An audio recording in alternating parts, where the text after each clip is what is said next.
Hello guys, in today's video I'm going to show you how to cancel your Amazon Prime membership. So let's get started.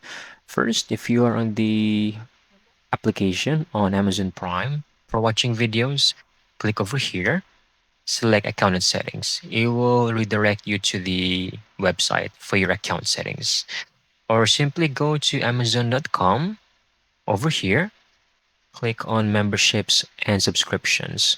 There's also going to be an option for My Prime subscriptions over here if you are still active. Okay, click on any of those and you will be redirected to your account settings.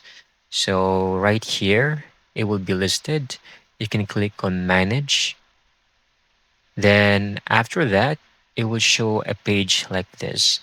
Just hover on the upper right corner, click on Manage your Prime membership, and then at the bottom portion, click Cancel.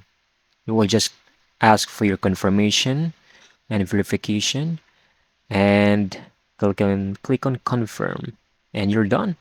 You've successfully canceled your Amazon Prime membership. I hope you found this video very helpful.